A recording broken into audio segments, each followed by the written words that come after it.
Je trouve en effet, c'est tel que vous commentez, tel que vous renvoyez la balle et rebondissez, ça me paraît très convaincant. Très convaincant, cette idée que la satisfaction de fin de cure par Lacan, dans une conférence américaine, c'est pas la satisfaction du principe de plaisir d'avant, c'est une satisfaction au-delà du principe de plaisir. C'est en effet, très bien isolé dans le cours, c'est quel jour? 14 janvier 2009. 14 janvier 2009, je n'avais pas présent à l'esprit, ça me paraît très bien isolé, cette idée qu'en effet, il y a dans le symptôme une routinisation, une inscription, un usage, une façon de faire avec, quelque chose de moins mortel qui donne la jouissance, qui peut s'inscrire dans la vie. Et ça, c'est très important dans le maniement de la perdu conduite de et on certaines... regagne. Exactement, dans les conduites de certaines cures qui ne vont pas réduire le symptôme base par le fait de l'analyse, enfin, mais va donner un autre destin, n'est-ce pas, que certains ont pu aussi trouver dans une voie artistique. Enfin, l'artiste en cela enseigne, l'écrivain, l'écriture, Les analysants. Voilà, même Barbeau, sens des analysants. Il y a une question de Jacqueline Lunchen et ensuite. Alors moi, je m'autoriserai une petite boutade, enfin un petit jeu de mots sur vos noms, avec tout le respect que j'ai pour Jacques Alain et pour Éric Laurent, parce que j'ai une question. Alors, je vais quand même essayer de faire mon jeu de mots sans me gourer. Alors, si Jacques, Alain, Miller, mais à l'autre, c'est l'or en Éric.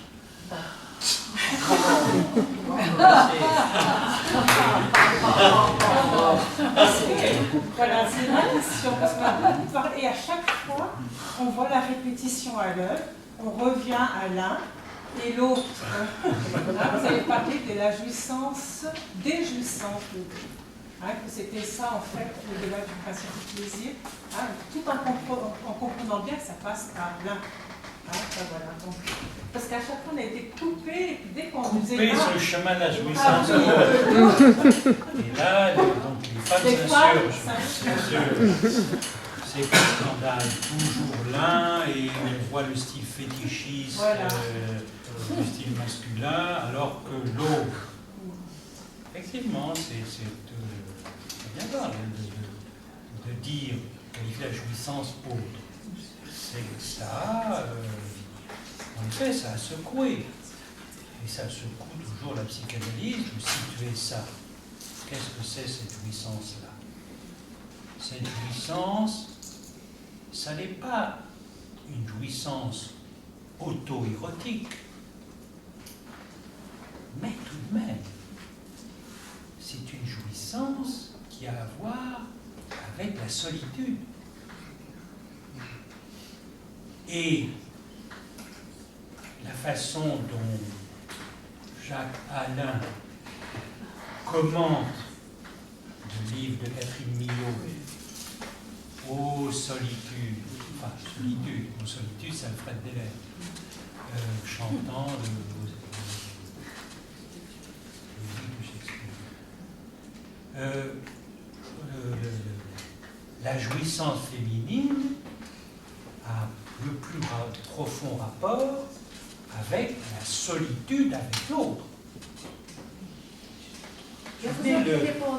On avait dans la psychanalyse. Vous n'avez pas dit quelque chose une fois sur la jouissance féminine que je trouvais très bien. C'était, vous étiez dans une ville de France, je ne sais plus, où vous avez dit, d'une certaine manière, ça m'a sonné comme une réponse, c'est-à-dire les femmes, que veulent les femmes? Vous avez dit les femmes veulent être aimées, et ça les hommes aussi, bon, et jouir en silence. Et je trouvais que c'était une réponse, que ça me répondait à quelque chose dans la question de la solitude, peut-être. Donc, tout à fait. Le silence, c'est voilà, la solitude, c'est-à-dire qu'on ne trouve pas l'autre. La solitude, comment ça on ne trouve pas l'autre? La solitude, c'est là où on a le plus profond sentiment de l'autre. Parce femmes, C'est un autre bizarre, quand même. les femmes veulent être aimées. Ça, c'est dû, disons, la façon dont Lacan subvertit. Après tout, pourquoi est-ce que ça a touché la déclaration, là ça a touché les féministes? Les féministes françaises avaient un discours structuré par Simone de Beauvoir. Le féminisme de Simone de Beauvoir, ça consiste à dire les femmes n'ont pas eu la parole dans l'histoire, on leur a coupé le sifflet, on leur coupe le sifflet toujours, parce que les hommes parlent, parce qu'elles n'ont pas pu agir. Comme elles n'ont pas été sujets de leur action, elles ne peuvent pas la décrire elles-mêmes. Donc, les femmes sont un point de silence et elles laissent aux hommes le soin de parler d'elles. Elles sont vides, elles ont un être vide, et c'est pour ça qu'elles demandent aux hommes de parler d'elles.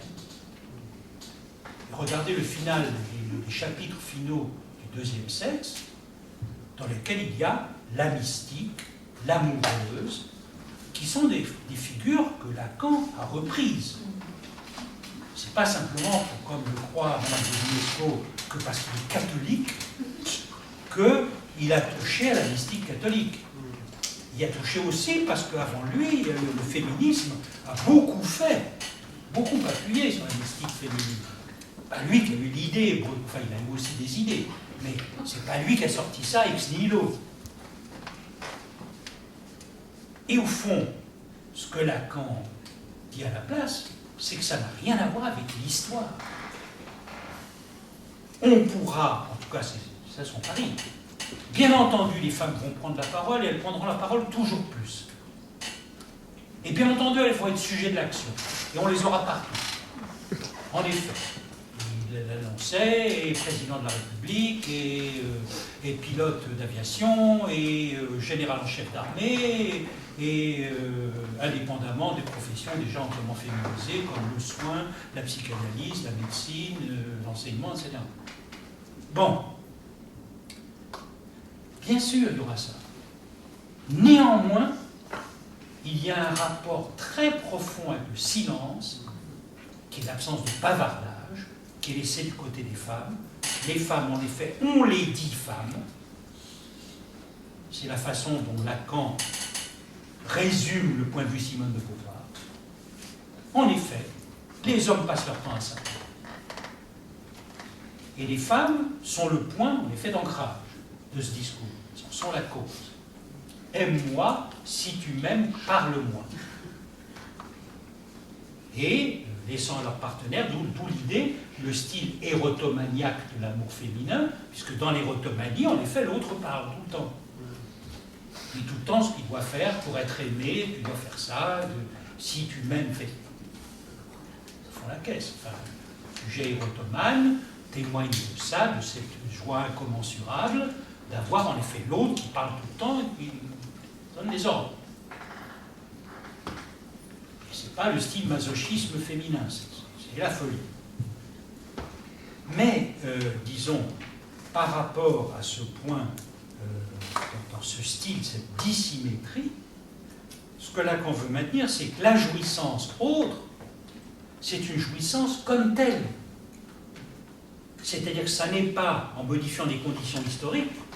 Alors certainement, il faut des conditions historiques pour que ça apparaisse, mais pas des conditions historiques du type on va changer les femmes, on les fait rentrer dans l'ordre du contraire, tout va bien se passer après, ça va disparaître, ça va changer. Non, cette jouissance autre va continuer, mais sous d'autres formes, qui ne seront plus en effet la forme des figures, d'où le fait que Jacques Alain, commentant le livre de Catherine Millot sur Solitude, dit voilà une forme de mystique cool, de cool mystique, dit-il, d'une mystique certainement pas, ce n'est pas la mystique dérivée du discours catholique, une mystique qui dérive du discours psychanalytique et qui met en avant ce dialogue. Dans la psychanalyse, celui qui avait eu l'idée de c'est quand on est seul qu'on est le plus avec l'autre, c'est Winnicott, qui expliquait par rapport au grand truc mélancolique de Mélanie Klein sur la solitude, en solitude. Non, solitude, le truc de Klein. Qui est justement, elle qui a été marquée par cette série de deuils à répétition, etc., qui est quand même, en effet, quand elle parle de la pulsion dépressive, c'est de quoi elle parle, et le côté léché tombé par l'autre, à quoi Winnicott répond en solitude, comme un processus constructif où l'on est seul avec un autre. La capacité d'être seul. Voilà, la capacité d'être seul, c'est avec un autre. Et au fond, Lacan radicalise ça. Sur le thème, c'est pas le problème d'être seul avec un autre, avec la célèbre petite activité et tous les trucs un peu étranges comme ça. On peut être érotique en présence de l'autre. Oui, on voit que Winnicott, il avait en effet, il y a une passion d'être un enfant qui est quand même extraordinaire.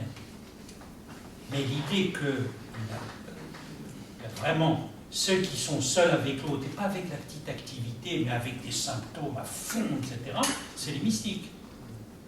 Les mystiques, elles sont seules, complètes, et en même temps, elles parlent à Dieu, Dieu leur fait des trucs. Justement, Dieu, il leur parle pas seulement. Il leur fait des trucs, c'est des expériences de jouissance quand même radicales, avec Andrère. Quand même, elle était en correspondance télépathique avec plusieurs biguines. Elle avait des stigmates, comme elle allait les avoir Saint François d'Assise, enfin comme ils avaient eu Saint François d'Assise, ce qui pose des problèmes théologiques quand même. Comment la créature peut-elle avoir les plaies du Créateur? N'est-ce pas? Saint François, il est passé à deux doigts de passer au budget. C'était mal parti. Il a trouvé un pape qui, donc, 1904, 1903, qui a bien fait les choses. Mais toutes les biguines avec leurs stigmates, le truc comme le Christ, ça posait quand même de gros problèmes théologiques. Donc, c'est pas avec la petite activité qu'on se retrouve seul avec l'autre, c'est avec un branchement là-dessus qui est évidemment différent au XIIIe siècle et au XXIe siècle. Mais au XXIe siècle, quel branchement? Et en effet, Catherine Millot, enfin Marguerite Duras, bien entendu, on a témoigné de la féminité, c'est la maladie du refus, disait-elle. Être seul, refus de tout, seul avec l'autre. Là, vous avez quand même une variante, la variante en fait mystique, qui est intéressante, sans doute. Et quand il y a un certain discours féminin qui parle, et tout à fait dans le XXIe siècle, et avec les conditions entièrement changées par rapport à ce que racontait le pouvoir, eh bien, on voit monter cette, non pas auto-érotique, mais seule. Là, ce sont en effet des styles de l'amour, et des styles de l'amour et de la jouissance, parce que Lacan, quand il parlait des styles de l'amour, c'était avant qu'il fasse la théorie des jouissances. Donc au fond, les styles, il y a le style de l'amour, et puis il y a ce qui peut s'écrire de radicalement différent au niveau de la jouissance. Alors, autre chose, Marlène Bélidos qui citait les textes de Freud sur la mort, sur le thème, oui, la mort, c'est pas imaginable, il faut s'habituer, etc. Eh bien, il faudrait dans le détail prendre ces phrases. Mais vous les avez là? Vous avez ça dans les pages? Je l'ai ici, oui. Vous ne pouvez pas la retrouver exactement, la phrase de Freud? Oui. Attendez. Une mise de fond.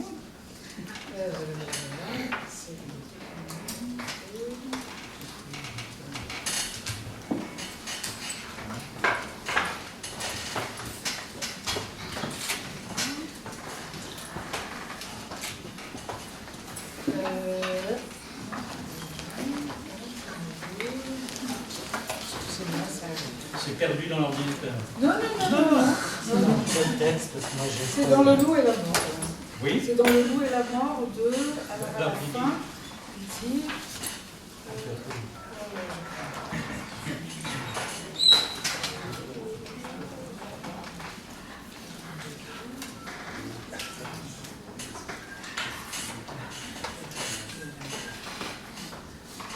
quand même des trucs plus puissants de recherche aujourd'hui. C'est Oui, la limite n'est-ce des pas, tablettes. n'est-ce pas, C'est vous la avez limite- sûrement, c'est la vous avez limite des sûrement tablettes. raison. Le voilà, le voilà, le voilà. Il dit à la fin.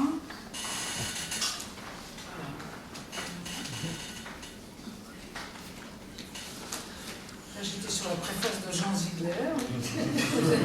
Excusez-moi, c'est pas pareil. Très beau chapitre.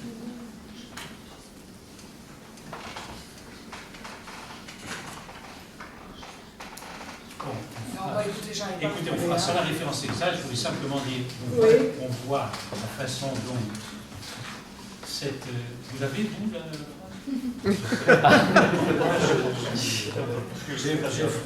l'habitude, donc le côté s'habituer à la mort, C'est ça, oui. c'est ça? Et il dit, il reprend la phrase en latin, si vous voulez, si tu veux la guerre, si tu veux la paix, si vous prépare- la parabellum, Voilà, et il reprend en disant, si tu veux la vie, prépare ta mort. c'est ça. Et donc, par rapport à ça, vous rappelez tout, vous avez en mémoire la conférence de Louvain de Lacan, Oui, ben, c'est ce que je cite tout à fait au début. qui est vraiment prendre la chose exactement à l'envers. Vous qui êtes là, avec l'existence que vous vivez, vous croyez que vous pourriez la supporter s'il n'y avait pas la mort?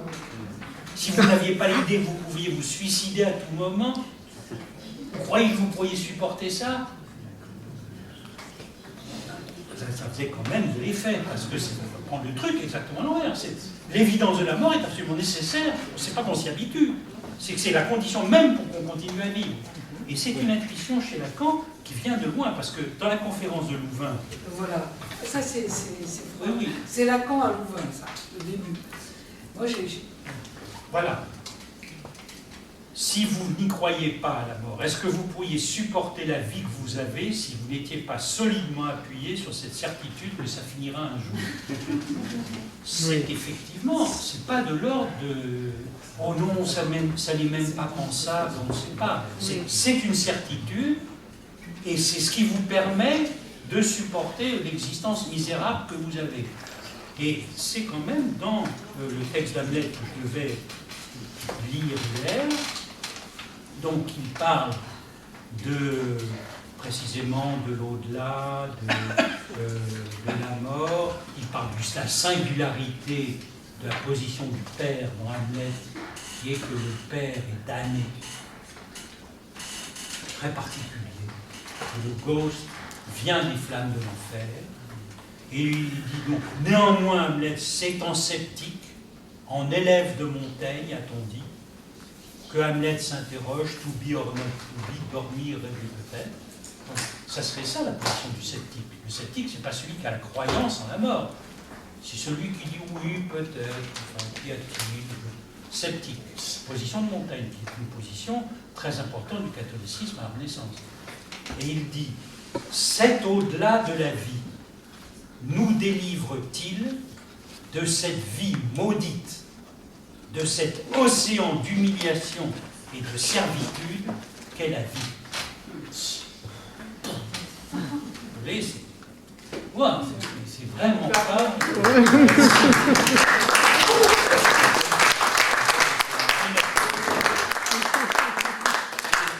On va Alors, juste citer, on va juste devoir- les deux livres. Oui, Les j'ai énigmes. déjà cité Éric Lefranc, Lost in Cognition, et François Anselme-Pierre Magistretti, Les énigmes du plaisir. Alors, on va devoir arrêter, on aurait bien voulu continuer encore et encore, mais voilà, il y a un train. La dernière fois, il y a quelques jours, Alexandre Stevens a raté le train. Et puis, heureusement, je savais qu'il y avait un 10 minutes de retard, mais de retour. Ça va à 10 minutes de retard. Alors, il faut pas rater. Alors, la prochaine fois, le 8 novembre, avec Sophie Marais et Béatrice Prévati. Merci. Au revoir.